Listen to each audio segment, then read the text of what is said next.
భద్రాద్రి కొత్తగూడెం జిల్లా భద్రాచలం శ్రీ సీతారామచంద్ర స్వామి వారి ముక్కోటి ఏకాదశి ఉత్సవాల ఏర్పాట్లను జిల్లా కలెక్టర్ జితేష్ వి పాటిల్ పరిశీలించారు.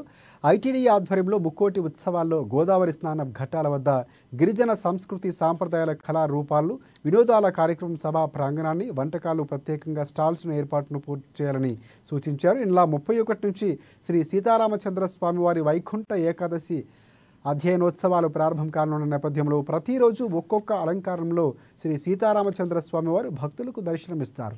10 రోజులుగా జరిగే ముక్కోటి ఏకాదశి ఉత్సవాలకు రాష్ట్రం నలుమూల నుంచే కాకుండా దేశ విదేశాల నుంచి ఇక్కడకు రానున్నారు భక్తులు.